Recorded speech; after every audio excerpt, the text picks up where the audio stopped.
Friends, मैं हितल मिश्रा आप सभी का मेरे इस यूट्यूब चैनल पर स्वागत करती हूँ। आज हम भद्र नामक पंच महापुरुष राजयोग के बारे में जानेंगे।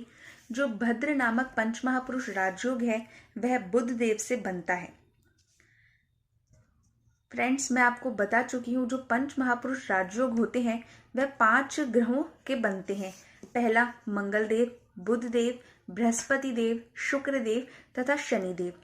मंगल देव का जो रोचक नामक पंच महापुरुष राजयोग है उस पर मैं वीडियो बना चुकी हूँ। यदि आपके कुंडली में भी मंगल देव का रोचक नामक राजयोग बन रहा है तो आप वह वीडियो देख सकते हैं। मैं लिंक आपको डिस्क्रिप्शन बॉक्स में दे दूंगी। तो आइए फ्रेंड्स, वीडियो को स्टार्ट करते हैं।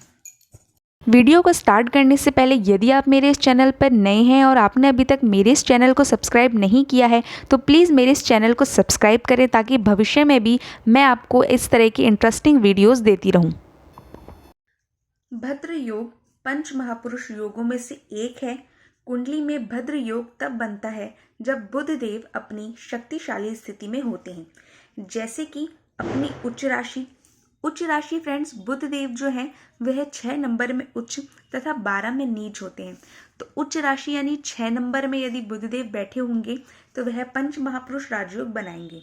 मूल त्रिकोण बुध देव की 2 राशियां होती हैं। एक होती है मिथुन 3 नंबर और एक होती है कन्या 6 नंबर। लेकिन जो बुध देव की मूल त्रिकोण राशि है वह कन्या होती है।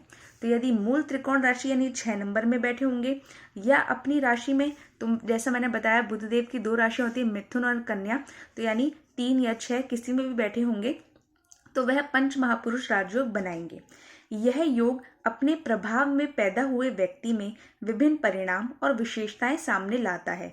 यह बात ध्यान रखना महत्वपूर्ण है कि भद्र योग तभी बनता है जब बुध देव मजबूत स्थिति में हो। मजबूत स्थिति से यहाँ पर तात्पर्य यह है कि बुध देव की कुछ कंडीशन है कि कब पंच महापुरुष राजयोग बनता है। पहली कंडीशन है ग्रह जिससे राजयोग बन रहा है वह योग कारक होना अनिवार्य है। तो फ्रेंड्स, मैं पहले भी वीडियो में बता चुकी हूँ कि कोई राजयोग तभी बनेगा जब जिस ग्रह से वह राजयोग बन रहा है वह योग कारक होना जरूरी है। यदि वह ग्रह मारक है तो राजयोग नहीं बनेगा, क्योंकि मारक का मतलब होता है मारने वाला। इसलिए मारक ग्रहों का कभी राजयोग नहीं बनता है। सेकंड कंडीशन है ग्रह की डिग्री और पावर अच्छी हो, अर्थात 0 ना हो। प्रत्येक ग्रह की डिग्री और डिग्री होती है। जब जन्म होता है उस टाइम पे जो ग्रह होता है वह कौन सी डिग्री पे होता है वो फिक्स होता है। तो सभी के कुंडलियों में ग्रहों की डिग्री होती है, तो वह डिग्री और पावर जो है वो 0 नहीं होनी चाहिए। इस पर मैं वीडियो बना चुकी हूँ डिग्री और पावर का, तो वो आप वीडियो देख सकते हैं। थर्ड कंडीशन है ग्रह सूर्य देव से अस्त ना हो। जो राहु केतु को छोड़कर सभी ग्रहों को सूर्य देव अस्त कर सकते हैं। तो जो ग्रह है यदि वह अस्त हो रहा है तो ऐसे में भी पंच महापुरुष राजयोग जो होता है उसके रिजल्ट जो होते हैं वो इतने इफेक्टिव नहीं होते हैं। और फोर्थ कंडीशन है कि ग्रह नीच नहीं होना चाहिए। जो प्लैनेट्स हैं वह नीच भी होते हैं, जैसा कि आपको पता ही है। तो यदि कोई प्लैनेट है वो नीच हो रहा है तो वह राजयोग नहीं बनाएगा। फिफ्थ कंडीशन है ग्रह अशुभ ग्रहों की युति से मुक्त हो। यदि अशुभ ग्रह मतलब राहु केतु देव, यदि जिस ग्रह का पंच महापुरुष राजयोग बन रहा है उनके साथ में राहु देव केतु देव की युक्ति होती है तो ऐसे में भी उस ग्रहों के रिजल्ट इतने इफेक्टिव नहीं मिलते हैं। अब बात करते हैं फ्रेंड्स भद्र योग में जन्मे जातकों की पर्सनैलिटी के बारे में। तो वैदिक ज्योतिष शास्त्र के अनुसार भद्र योग में जन्मे जातक की शारीरिक बनावट काफी सुंदर व आकर्षक होती है। जातक फुर्तीला, बुद्धिमान और वाणी का मधुर तथा धार्मिक प्रवृत्ति का होता है। ऐसे जातक अपना कार्य स्वयं करने में ही विश्वास करते हैं। इनका स्वभाव हंसमुख और मित्रता पूर्ण वाला होता है। ऐसे जातक हार्ड वर्क से ज्यादा स्मार्ट वर्क करने में विश्वास करते हैं। अब बात करते हैं कुंडली में भद्र योग का निर्माण किस प्रकार होता है। तो फर्स्ट आता है जब कुंडली में, मान लीजिए ये मिथुन कन्या लगन की कुंडली हम बना रहे हैं, 6 7 8 9 10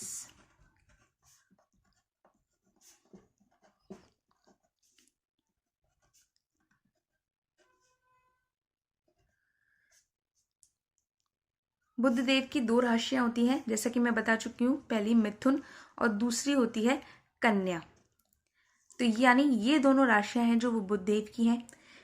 और जो पंच महापुरुष राजयोग बनता है वह सिर्फ इन चारों खाने यानी केंद्र में ही बनता है, इसके अतिरिक्त कहीं नहीं बनेगा।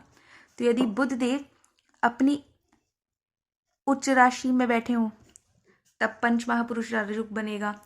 ये मूल त्रिकोण राशि भी बुध देव की है तब बनेगा। यदि अपनी राशि यानी 3 या 6 दोनों में से किसी में बैठे हो तब बनेगा। ठीक है फ्रेंड्स, तो और बुध देव योग कारक होने चाहिए। इसमें देखिए फ्रेंड्स, ये बुध देव दोनों राशियां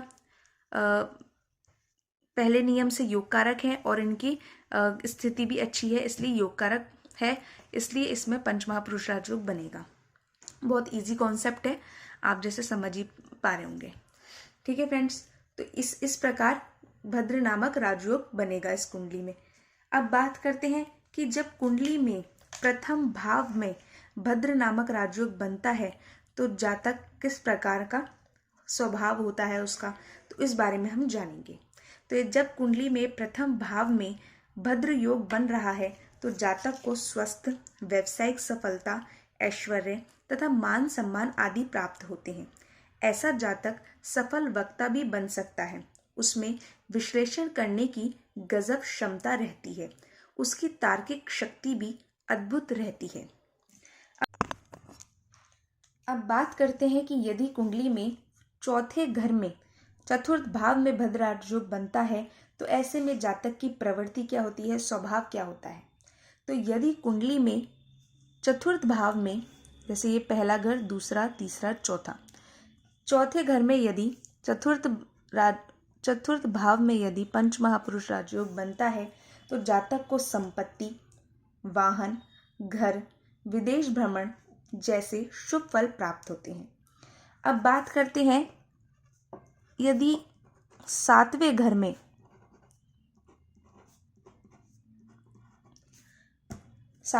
में भद्र नामक पंच महापुरुष राजयोग बनता है तो उसके प्रभाव क्या पड़ते हैं जातक पर। तो यदि कुंडली में 7वें भाव में बुध देव का भद्र नामक पंच महापुरुष राजयोग बनता है तो जातक को वैवाहिक सुख, व्यवसायिक सफलता तथा प्रतिष्ठा और प्रभुत्व वाला कोई पद प्राप्त होता है। यदि 10वें घर में भद्र नामक पंच महापुरुष राजयोग बनता है तो जातक व्यवसायिक क्षेत्र में नौकरी पेशे वालों को सरकारी तथा निजी क्षेत्र में पदोन्नति, ग्रोथ और इंक्रीमेंट मिल सकता है। अब बात करते हैं करियर के क्षेत्र में। तो भद्र योग का विशेष गुण व्यक्ति में कौशलता को उभारने का होता है। व्यक्ति अपनी भाषा शैली से दूसरों पर प्रभाव जमाने में सफल होता है। जातक काफी प्रभावशाली और अपनी जीवन शैली जीने में उन्मुक्ता चाहने वाला होता है। व्यक्ति अपने चातुर्य से काम निकलवाने में भी माहिर होता है। अपने जीवन में अपनी इसी कौशल को अपनाकर जिंदगी को जीता है। तो फ्रेंड्स, आज की वीडियो यहीं समाप्त होती है। आई होप आपको ये वीडियो अच्छी लगी हो। यदि आपको इस वीडियो में दी गई जानकारी अच्छी लगी हो तो वीडियो को लाइक करें, कमेंट करें तथा शेयर करें और भविष्य में मुझसे जुड़े रहने के लिए मेरे इस चैनल को सब्सक्राइब करें। यदि आप चाहते हैं कि मैं जैसे ही वीडियो अपलोड करूं आपको सबसे पहले नोटिफिकेशन मिले तो बेल आइकन को प्रेस करना ना भूलें।